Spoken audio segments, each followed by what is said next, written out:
श्रवण कुमार का जन्म नहीं हुआ था, जयराम जी की, और माता पिता खूब तपस्या करते थे। माता पिता ने खूब तपस्या की, इतनी तपस्या की कि उनके पूरे शरीर पर मट्टी मट्टी जम गई। दिखाते ना, अपन देखते हैं सीरियलों में, पूरी मट्टी जम गई। समय पाकर ब्रह्मा जी प्रकट हुए। ब्रह्मा जी ने कहा कि बोलो भाई, क्या वरदान चाहते हो, इतनी तपस्या कर रहे हो? तो माता पिता ने हाथ जोड़कर कहा कि हमको संतान चाहिए। जयराम जी की बोलो, हमको संतान चाहिए। तो ब्रह्मा जी ने कहा कि तुम लोगों के तो भाग्य में संतान है ही नहीं, और कुछ मांगो। अब माँ का मन तो माँ का हृदय, माँ के आगे तो भगवान झुक जाते हैं। माँ ने कहा नहीं, हमको तो संतान का ही वरदान चाहिए।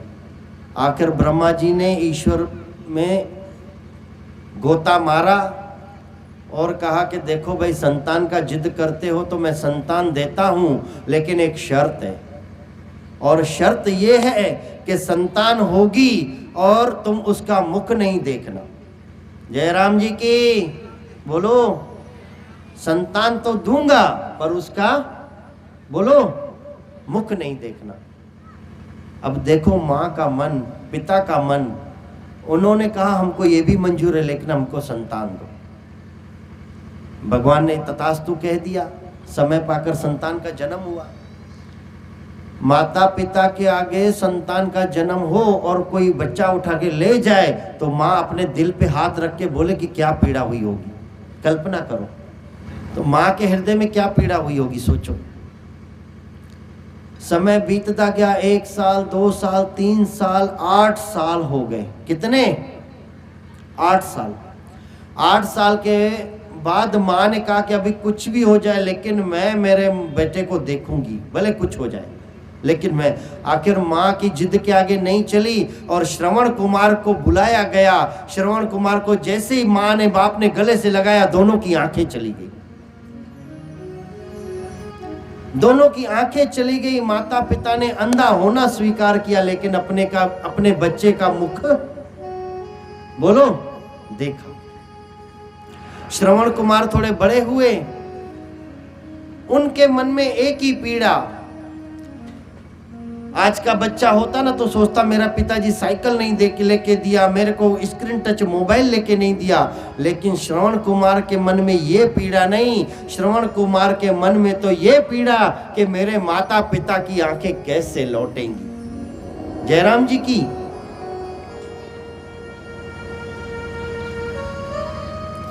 आखिर दुखी रहने लगे, बहुत सोचने लगे, चिंतित रहने लगे, और शादी हुई श्रवण कुमार की। पत्नी भी ऐसी मिली कि दोनों माता पिता की सेवा तो करते थे, लेकिन तसल्ली नहीं थी। फिर कहते ना, जब जब दुख पड़े संत शरण जाइए। संत के पास पहुंचे। संत ने कहा कि बेटा बड़ा कठिन उपाय है, बड़ा कठिन उपाय है, तुम नहीं करोगे? बोले नहीं, आप बताइए, करूंगा। संत ने कहा पहले तो पता है तुम्हारे माता पिता की आंखें गई कैसी हैं? श्रवण कुमार ने जब वो बात सुनी तो और उसका मन भर गया कि मेरे कारण मेरे माता पिता की आंखें चली गई हैं। संत ने कहा देखो, अब इसका एक ही उपाय है कि 68 तीर्थों का जल माता पिता की आंखों में छिड़को, माता पिता को कंधे पे ले जाओ। और वो युवा निकल पड़ा, मातृ देवो भव पितृ देवो भव कहकर 68 तीर्थों की यात्रा करने के लिए और जल छिड़कने के लिए। कहां तो हमारी भारतीय संस्कृति, 14 वर्ष का वनवास पाया, माता पिता का वचन निभाया, धोखे से हर ली रावण ने सीता, रावण को मारा, लंका को जीता।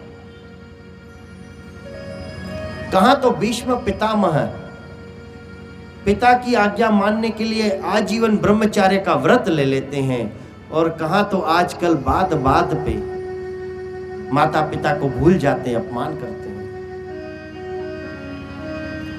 तुम भूलना सब कुछ मगर माँ बाप को मत भूलना। तुम भूलना सब कुछ मगर माँ बाप को मत भूलना। तुम भूलना सब कुछ मगर माँ बाप को मत भूलना। भूलना सब कुछ मगर माँ बाप को मत भूलना। कर्जा बहुत माँ बाप का इस बात को मत भूलना। कर्जा बहुत माँ बाप का इस बात को मत भूलना। तुम भूलना सब कुछ मगर माँ बाप को मत भूलना। तुम भूलना सब कुछ मगर माँ बाप को मत भूलना।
कर छाती लगाया प्यार ये मत भूलना। वो पोंछ कर छाती लगाया प्यार ये मत भूलना। तुम भूलना सब कुछ मगर माँ बाप को मत भूलना। तुम भूलना सब कुछ मगर माँ बाप को मत भूलना।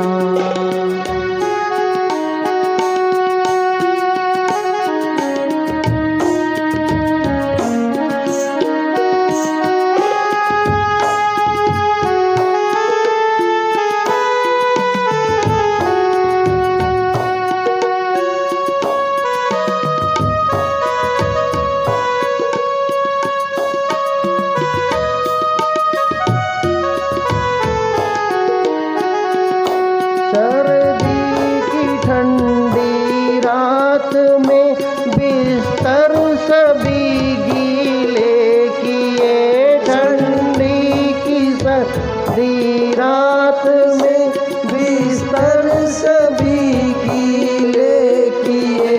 तब साफ कर सूखे सुलाया बात यह मत भूलना। तब साफ कर सूखे सुलाया बात को मत भूलना। तुम भूलना सब कुछ मगर माँ बाप को मत भूलना। तुम भूलना सब कुछ मगर माँ बाप को मत भूलना। माँ बाप को मत भूलना। हरि ओम।